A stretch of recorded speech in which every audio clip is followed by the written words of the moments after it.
What is going on, YouTube? Welcome back to A Therapeutic Edge.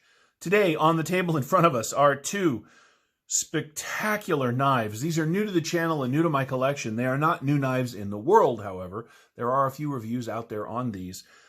These are the Todd Begg Steelcraft series. This is the Bodega, and this is the Field Marshal. And I got these on Black Friday 2019. And they showed up today because Knives Ship Free has got an amazing shipping process, man. They got these things out the door and to me in no time flat, something I am very grateful for. These are, well, they're very special knives in the world. Now, Todd Begg makes both of these in a custom version. These are faithful reproductions of that custom made by Riot, and I have a couple of favorite knives already made by Riot. This is the Torrent. And this, of course, is the Chavez 229. So when I found out that these were made by Riot, I knew I was going to be getting something very, very good. Now, I was never going to be able to afford one of these on regular price. These are $460 a piece, new. However, thanks to Black Friday, I didn't pay that much. And because I didn't pay that much, I was able to get both.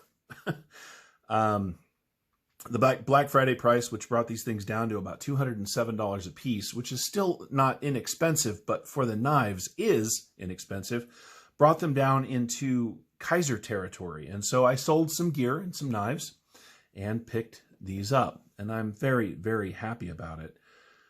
These are stellar. And they're very big. They are both running right at about 9 inches long. The Field Marshal has got 3.5 inches of cutting surface on an S35 VN blade, 4 inches of blade overall.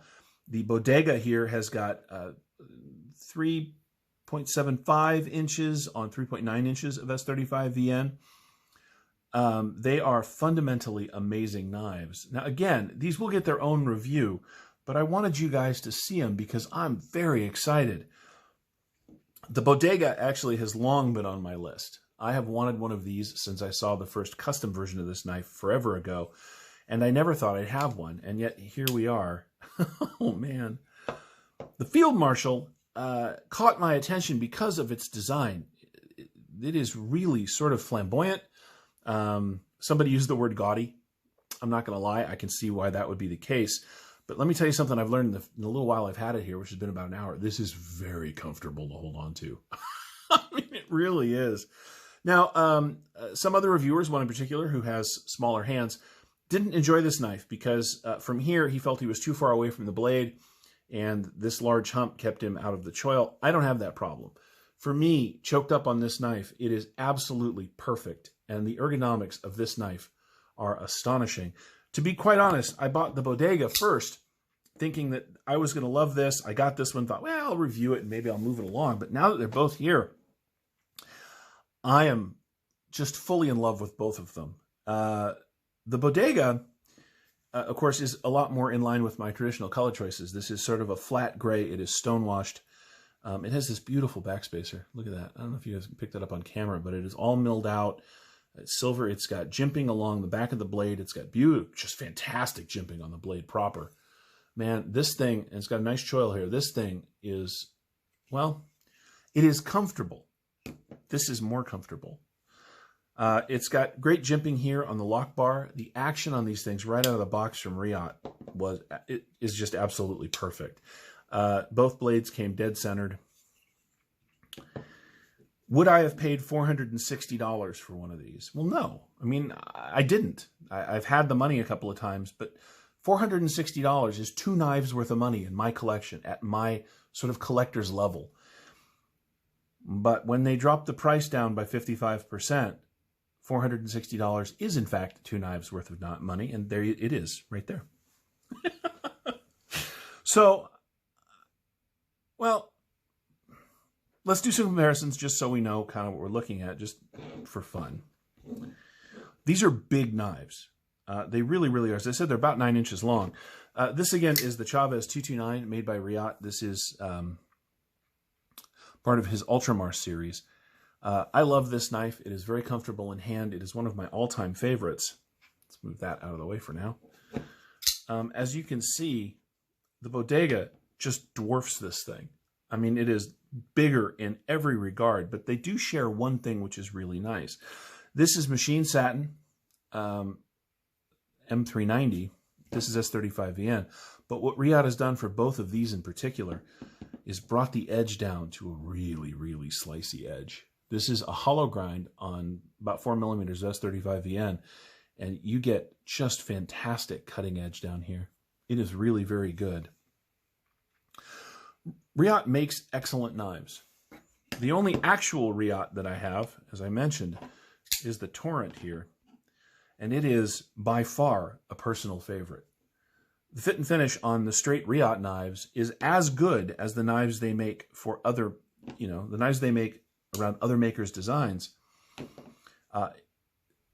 All of these together are 4 of the nicest knives I have ever owned. They really, really are. The production value that comes out of Riyadh is just astonishing. I love this knife. I'm going to do a long-term review on this as we get close to the end of the year here, so keep your eyes open for that. But now back to these two. I love these. This one actually has a little less thin behind the edge, which is interesting. But anyway, I'm going to give these a few weeks. I'm going to carry them, and I am going to carry them. Now, if you'd have told me that I'm going to buy, really expensive knives, there's a time I probably would have just put them in my case and owned them and kind of taken a collector's approach. But considering how much I paid for them, I'm going to carry them. Now, I know I'll have to be a little more careful with them because unlike some of these others, my odds of getting another set of these are very slim. I don't know how many they're going to make. I don't know if they're still in production.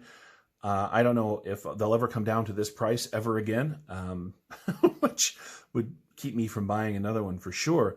But these will get pocket time and they will get used. I am, well, again, I'm just stupid excited. I really am. I cannot wait to give these things a run and bring them back and tell you what I think of them, not just as the design and the beauty that they are, which I have already done a little bit today, but as the knives that they are.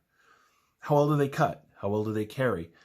How are they as an EDC tool as opposed to just an art piece? And I will let you guys know in the individual reviews. I'll be looking at the 229 again in a end of the year update because this has remained one of my favorite knives since I picked it up in June, and it is worth another look. And of course, the Riyadh lives in my collection as an everyday carry piece that is just spectacular. We're going to go ahead and end here because I don't want to talk about them too much because I do want to have something to say in the full review. Well, what do you guys think? Would you pay $207 for these? Would you pay $460 for one of these? Let me know what you think down in the comments. Please like the video on your way out. If you have one of these, let me know what you think of it. If you've been thinking about getting one of these, do it. They're very, very good. Thank you so much for watching. If you haven't subscribed yet, please do so. I would love to have you here on a regular basis. For my regular subscribers, you guys are awesome. Thank you so much for coming back time after time. We'll see you next time.